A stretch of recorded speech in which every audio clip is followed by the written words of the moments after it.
காணொளி காணும் அனைத்து நல்லுள்ளங்களுக்கும் இனி நல்லதே நடக்கட்டும். மற்றவர்களுக்கும் அனைவர்களுக்கும் இனி நல்லதே நடக்கட்டும். நாம் இன்று பார்க்க போவது ஜீவகாருண்யம் வள்ளல் பெருமாளை பற்றி.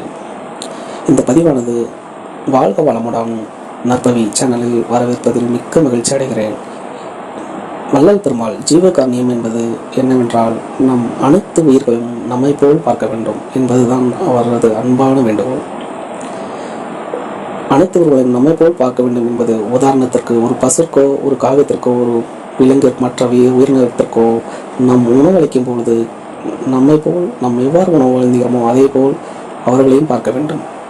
மற்ற மனிதர்களுக்கு, ஏழை மக்களுக்கும் நாம் உணவு வந்து கொடுக்கும் பொழுது நம் எந்த உணவை சாப்பிடுவோமோ அதே போல் கொடுக்க வேண்டும். அதை விட துர்நாற்றமுள்ள உணவுகளோ சரியற்ற உணவுகளோ கொடுக்கக்கூடாது. அது மட்டுமல்ல, நாம் ஜீவகாருண்யம் என்பது பசிக்கு இருந்த உணவு ஆற்ற வேண்டுமே தவிர ருசிக்கல்ல. நாம் சாப்பிடுவதும் உணவு உண்ணுவதும் பார்த்தோமானால் பசிக்கு உணவு சாப்பிட வேண்டும் என்பதுதான் வள்ளல் பெருமாள் கூறுவது, ருசிக்கல்ல. அதாவது மற்ற உயிரினங்களை துன்புறுத்தி நாம் ருசிக்கு சாப்பிடக்கூடாது. ஏனென்றால் அது ஜீவகாருண்யம் ஆகாது. நீங்கள் நினைக்கலாம், ஒரு புல்லும் ஒரு உயிர்தானே என்று. ஆனால் ஒரு புல்லின் தலையவோ அல்லது நுனியவோ இலையவோ கிளினால் அது மீண்டும் உயிர்ப்பிக்கும்.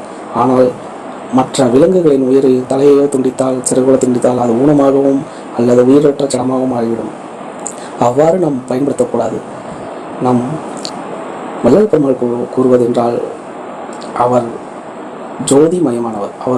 அதாவது ஜோதியில்தான் இறைவனை காண வேண்டுமே தவிர உருவமுள்ள சிலைகளை வழிபட மிகவும் தவறென்று கூறுகிறார். ஜோதியில்தான் இறைவன் இருக்கின்றார், நம்முள்ளே தான் இறைவன் இருக்கின்றார்.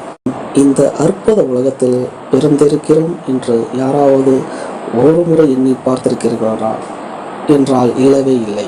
ஏனெனில் நாம் ஒரு கரிவாளம் கட்டிய குதிரை போல்தான் வாழ்கிறோம். நாம் பிறக்கின்றோம், படிக்கின்றோம், திருமணம் செய்கின்றோம், வேலைக்கு செல்கின்றோம், குழந்தையை பெறுகின்றோம், அதை படிக்க வைக்கின்றோம், அதற்கு வேலை பார்த்து கொடுக்கின்றோம், அதற்கு திருமணம் பார்த்து வைத்து பேரப்பிள்ளையை பார்க்க வேண்டும், பின் இறக்கின்றோம். இதை மட்டும்தான் வாழ்க்கை லட்சியமாக என்று கரிவாளம் கட்டிய குதிரை போல் ஓடுகின்றோம். இது ஒரு 6 அறிவு படித்த மனிதனுக்கு இது அழகில்லை என்றுதான் நினைக்கின்றார் வள்ளல் பெருமாள். இதையும் தாண்டி இந்த உலகத்தில் 6 அறிவு படித்த மனிதர்கள் சொர்க்கத்தை காண இந்த உலகமே சிறந்தது. தன்னுள் இறைவன் இருக்கின்றால் ஜோதிமயமானது. இந்த பிரபஞ்சம் நம் கனவிலும் எட்டி பார்க்காத அளவிற்கு மிகவும் எல்லையற்றது. இதம் நம் சாதாரண மனிதர்கள் அதை உணர்ந்தும் ஒரு நிமிடமும் நினைத்து பார்ப்பதில்லை. அவ்வாறும் சிலர் நினைத்தாலும் அதை தற்சமயம் மட்டுமே வந்து போகும் காணல் போல் காணாமல் போகின்றது. அதை யாரும் கடைபிடிப்பதில்லை. நம் 6 அறிவு படித்த மனிதர்கள் அல்லவா, பிற ஜந்துக்கள் போல் நம் வாழ்வது சரியா? நம் பசிக்கு உணவு உட்கொள்ளுமே தவிர ருசிக்கு அல்ல. மீண்டும் கூறுகிறேன், ஜீவகாருண்யத்தை கடைபிடித்த நம் முன்னோர்கள் பல ஆண்டுகள், பல 100 ஆண்டுகள், பல 1000 ஆண்டுகள் கூட உயிர் வாழ்ந்திருக்கின்றார்கள். இது உண்மையான தகவல். 1000 வருடங்கள், 2000 வருடங்கள் வாழ்ந்த நம் முன்னோர்கள் இப்பொழுது ஏன் தற்சமயம் உள்ள மக்கள் அவ்வளவு வருடம் உயிர்ப்பிக்கவில்லை என்பது ஜீவகாருண்யத்தை கடைபிடிக்காத காரணத்தினால்தான்.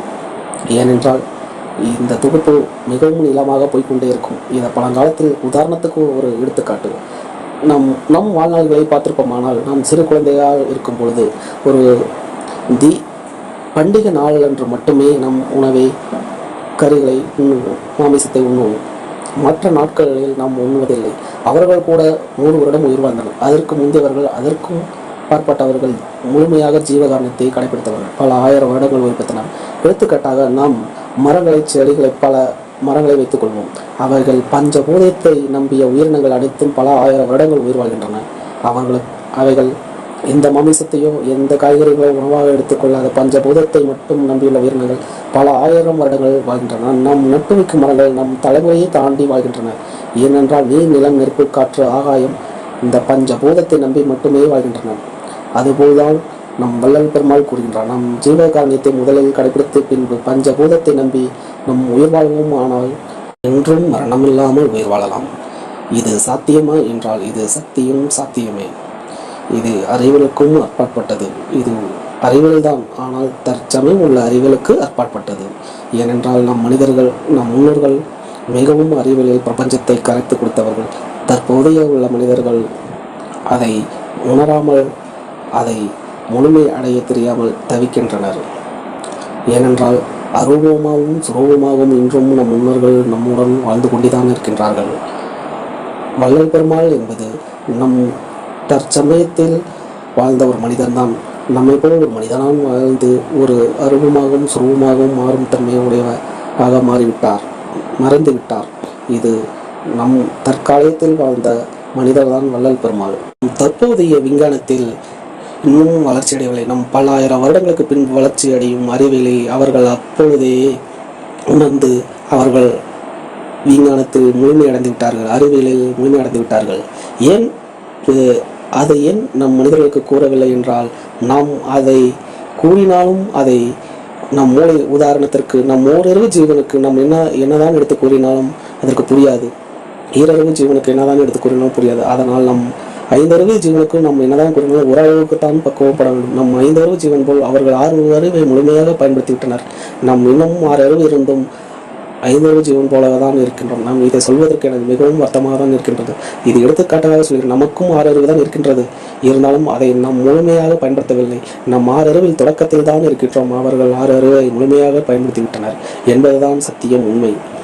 இதை பலரும் தவறென்று கூறலாம். அதற்கு நான் ஒருபொழுதும் ஆட்சிப்பட போவதில்லை. ஏனென்றால் அவர்களுக்கு தெரிந்தது அவ்வளவுதான். நம் ஒரு 1000 வருடத்திற்கு பிறகு இதை நாம் அருவமாகவும் மாறலாம், சுரூபமாகவும் மாறலாம். அறிவிலே நாம் கண்டுபிடிப்போம். அதை முன்கூட்டியே பிரபஞ்ச சக்தியை, ஒளியை, பிரபஞ்ச சக்தியை, பஞ்சபூதத்தின் சக்தியை உணர்ந்து அவர்கள் இன்று நாம் ஞானி என்கிறோம், கடவுள் என்கின்றோம். அது அவர்களே ஒற்றுக்கொள்ளவில்லை. நாம் அனைவருமே கடவுள் தான், நம்முள்ளதான் கடவுள் என்கின்றார். ஜோதியை மயமாக்கப்பட்டது என்று அவர்கள் கூறுகின்றார். அவர்கள் நமக்கு சொல்லி புரிவிக்க பார்த்தார்கள். அவர்கள் நாம் கூறுவது நம் செவிக்கு எட்டியதை தவிர நம் சிந்தைக்கு எட்டவில்லை என்பதுதான் நிசப்தமான உண்மை.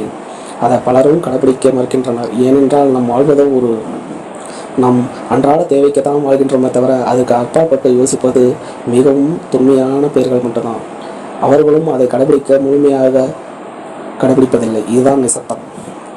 இந்த பஞ்சபூதத்தை ஒருவர் உணர்கின்றாரோ அவர்கள்தான் சிறந்த விஞ்ஞானி, சிறந்த அறிவியல் அறிஞர். இதை நம் முன்னோர்கள் பலரும் உணர்த்தி காட்டினர். இதை நான் முழுமையாக கூறி புரிய வைக்க வேண்டும் என்றால் ஒரு நாள் பொழுது போதாது என்பது எனக்கு நன்கு அறியும். இதை சுருக்கமாக புரிந்து கொண்டோருக்கு மிக்க மகிழ்ச்சி. இதை சந்தேகம் அடைவோருக்கு கமெண்ட் என்கின்ற பதிவு செய்யலாம். அவர்கள் தொலைபேசி எண்ணை கொடுத்தால் நான் அவர்களுக்கு தெளிவாக புரிய வைப்பேன். நான் என்ன சொல்கின்றேன் என்ற இந்த முழுமையான தொகுப்பில் இந்த காணொலியை கண்ட அனைத்து நல்ல உள்ளங்களுக்கும் நன்றி, வணக்கம். ஜீவகாரணத்தை என்றும் கடைபிடியுங்கள். அனைவரும் நன்றாகவே வாழலாம், சுகமாக வாழலாம். வாழ்க வளமுடன் நற்பவி. நன்றி, வணக்கம் நண்பர்களே.